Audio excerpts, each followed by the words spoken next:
So, do you ever notice when someone says, "Let me be clear," what follows is usually anything but? Or when a politician swears that they're all about transparency, and you can almost guarantee that they're hiding something.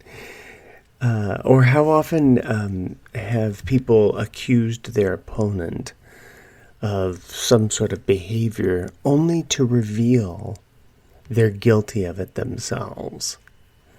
That's what I'm talking about regarding manipulation of language.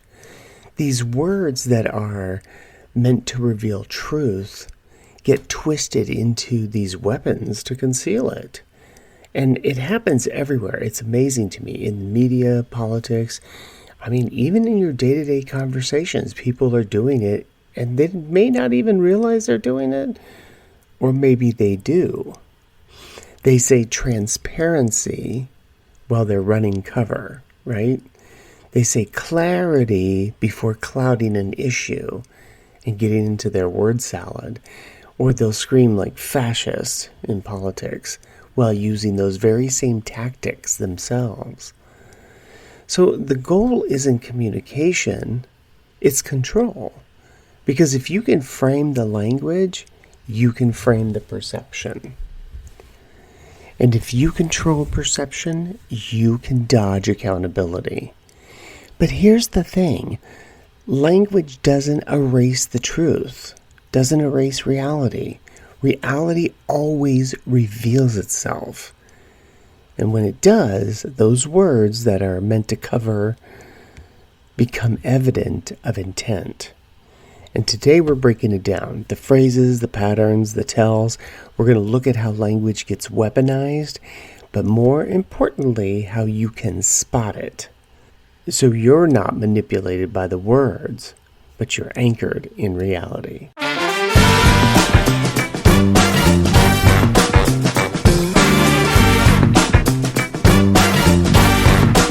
Good morning and welcome to another episode of Iconic Freedom, the Formula. We are setting a standard for accountability and responsibility, the ownership of your choices and the ability to respond to those choices and everything that follows. Let each care for self and all will be cared for. And what is the formula? Well, we talk about it here every week, don't we? It's the set of standards that you're creating for yourself that reflect who you are internally, your integrity and your character. And you see that periodic chart that shows choice, responsibility, accountability. Where you make a choice, you're responsible for the choice, you take ownership of it, and then you're accountable for the outcome and everything that follows, and that you're not trying to dodge and weave and avoid it, but you're being accountable instead of, trying to manipulate your way out of it, I guess is probably a good way, now that we're talking about language and manipulation. So let's get into today's episode. So this, what I like to call the decoder ring of manipulation. And let's look at the fingerprints as we forensically kind of address this. So there's these fogging phrases, let me be clear, frankly, in all honesty. These sound like reassurance, but really it's just like a fog machine warming up, right? Because they're a tell that responsibility is about to be dodged. Language is a very amazing thing, and what comes out of people's mouths. And what's fascinating is what comes out of their mouth is what is going on internally inside of them. That's why sometimes people will say, oh my gosh, that just came out of their mouth, or, they just spoke the quiet part out loud. That's because that's what's always in them. And they're doing their best to try to mask it and to hide it. But reality, that's not how reality works. Because reality doesn't care. Reality is that force of nature that's going to make it be seen. It's going to make it be heard. The projection accusations, I think, are really interesting because they're accusing other people of the very thing that they're doing. So you call your opponent a liar, okay, but you're the one spinning the lies. Or you call them a fascist while you're the one pushing censorship. And projection is a manipulator's favorite mirror. Something to understand about that is that manipulators, they are, probably better stated, victims are the greatest manipulators. Let's put it that way. Victims are the greatest manipulators because they want to fog you from the reality that's going on. And they want to make themselves appear as though things are happening to them instead of because of them. So what happens is you get a lot of these, what I call euphemism shields. Soften the harm, you hide the reality. Innocent people killed in war, become collateral damage. Or censorship becomes misinformation management. You hear that a lot these days. And you rename the damage and you deny the accountability. If you can play that game with words, if you can euphemistically exchange these words out, then what happens is that it confuses people. And then one of my favorites, of course, that we've talked about recently is the virtue flagging, right? That the louder the virtue, the bigger the cover. For your safety. We stand for justice. We're fighting for democracy. It's kind of interesting because they don't realize that we don't live in a democracy. We live in a republic, a constitutional republic that is guided by law. It's performance, though, not principle, that you're seeing.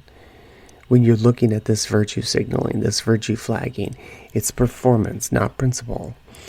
And morality, in a sense, as a costume, if you will, in the Halloween theme going on this month, it really is a costume to hide corruption. And when people start talking about morality, that should get your dander up. That should be a red flag to you. Because morality is to the individual. It is not an agreed upon idea that we're now going to force onto other people. Morality is your choice. That's your standard. You get to decide. But what I notice happens is that this chaos and this chain of ownership that starts to occur. And here's what manipulators will count on. They count on chaos. They whip up enough noise, enough frenzy, enough emotion. Oh my gosh, I've said it so many times that people get more exercise from jumping to conclusions than actually exercising. And you will spend all your energy trying to restore the harmony in your life instead of noticing the manipulation that created the chaos in the first place. And really, that, I think, is the trap. So you smooth things over, they stay in control. So how do you break the cycle? Well, this is what I would call now the chain of ownership. And your decoder ring for truth, for reality, right? The responsibility. We talk about it every week. So this chain of ownership is responsibility, the ownership of your choice, own the choice, and the accountability, the ownership of the action, and whatever its outcome. Together, these things will open this door to self-evaluation and self-correction. And when responsibility and accountability start to align, the integrity is observable. If you will look at people as you see them on television, in person, interacting with you in your day-to-day life, when there is responsibility and accountability aligned, their integrity comes through. You can sense it. You can feel it. Viscerally, you have a sense of it. You know what's going on, that these are genuine, solid people. So now hold that up to, what I would say are the manipulator tactics, where they're fogging, because, in the fog of war, they can dodge responsibility. Or when they're doing the projection that we talked about. And really, they're just evading accountability. And the euphemisms, well, those are just refusing evaluation. And they're trying to confuse. And then, of course, the virtue flagging, that's covering harm with performance. You're getting so emotional that we're not even paying attention to what harm is actually being created. Manipulators break the chain to escape truth. They break the chain of ownership, trying to escape the truth. And sovereign individuals, they walk the chain. They live in truth and they live in reality. The other thing that came up this week was the emotional extortion, because we're getting a lot of that lately, especially with this shutdown. And this final tactic, I say, maybe the most powerful is this emotional extortion. And this is when, someone will tell a story, not really to inform, but to weaponize, to manipulate, to get you to do something, or to forgive something, or to let something just go by. And they'll reach for some sort of tragedy or something, guilt or fear, outrage. Everybody should be outraged, all to pressure you into agreement with whatever it is that they're doing. Imagine if it were your child, blah, blah, blah, blah. Or how could anybody oppose this, based on such and such? Everyone agrees. Everyone agreed that slavery was okay, and that went on for decades.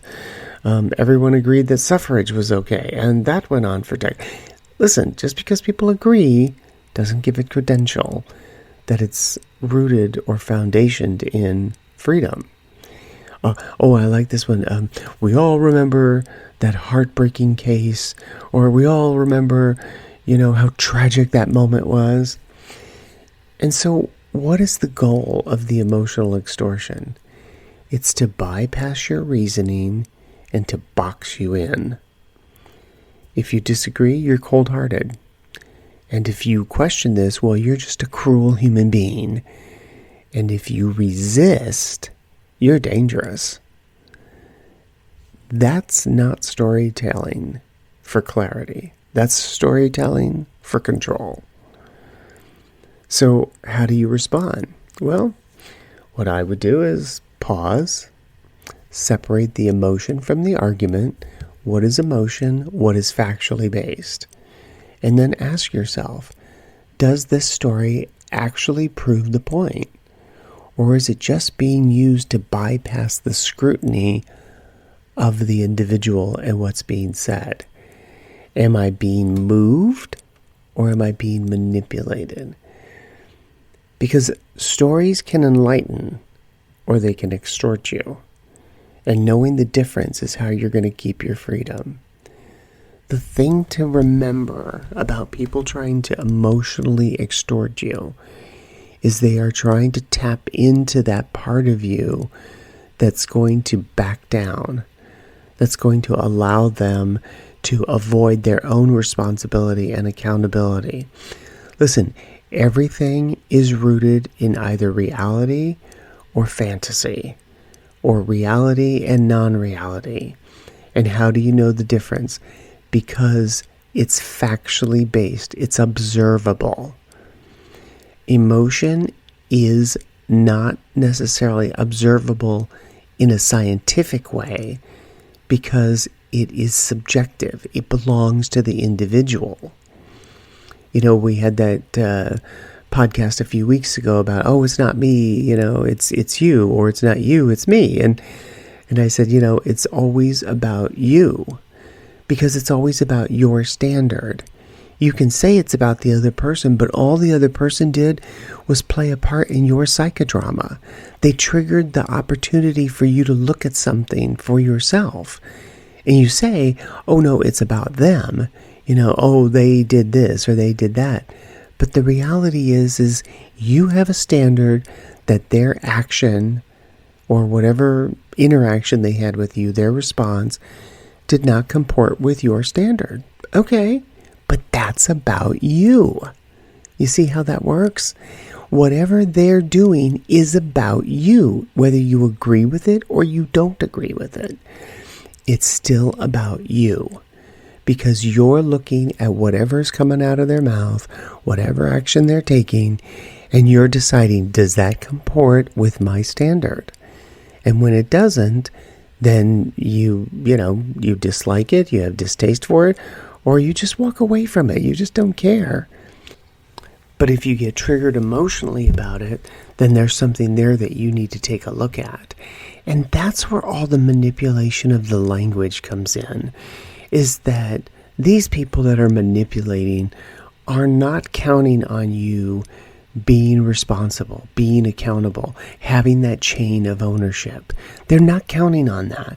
They're counting on you being a person of distraction, where you can be distracted by anything, by TikTok and Instagram and X and Facebook and all the other shenanigans, that you can be distracted by what other people are trying to get you to feel or do by the way they manipulate their language. And really, that's what that whole game is about. But you can bring harmony to your life. You can bring order to your life. The more order you have in your life, the more harmony you have in your life. And with that harmony becomes that inner peace that you seek. And what's really nice is when you seek that, and when you use that chain of ownership, responsibility, accountability, the self-evaluation, the self-correction, then you will start to enjoy that calmness that you seek. And it will continue to surround you day after day, moment after moment, because it just happens naturally. And when you start to hear people with this foggy language, or they're projecting, or their euphemisms, or their virtue signaling, you will recognize it instantly. Because why? You are not distracted. But if you're engaging in things, and whatever they might be, you overeat, or you overexercise, or you don't exercise, or you carb load all the time, you drink, too much gambling, too much sex, whatever it is, if you're distracting yourself from reality, then these things will not become clear to you. And then what happens is you become the very cell that these manipulators are looking to infect. Because that's what they're looking for. They're looking for vulnerable cells to infect with their disease. But you can refute it. You can rebuke it if you want. But the only way you do that is you got to clean up your own schmutz so that you can be there. So language isn't supposed to... It actually is. Language is supposed to reveal meaning. Right? People say things because they're trying to reveal a meaning. Or they're they're really trying to reveal something about themselves. But in the hands of these people that are manipulators, it is weaponized to conceal it. That's the whole point of it. And that's why your decoder ring matters. Once you see the tactics, the fogging and the projection and the euphemism and the virtue signaling, and then that emotional extortion, you can't unsee them. It's a red pill you can never untake. And that's where the chain of ownership will keep you anchored. Manipulators break the chain to avoid truth. But sovereign individuals, they walk the chain and live in truth and responsibility and reality. Responsibility takes the choice, accountability takes the action, and together they prove your integrity. Okay, we have reached the end of another podcast. Hey, hit that like button if you would. Share it with your family and friends. You never know how it might support them in their endeavor. All the fun links are below. And if you're inclined, subscribe on Buzzsprout. And I'm on X and Truth Social and TikTok and Facebook and Instagram. Hey, and until next time, stay sharp, stay sovereign, stay free. And always remember, let each care for self and all will be cared for. Make it a great week.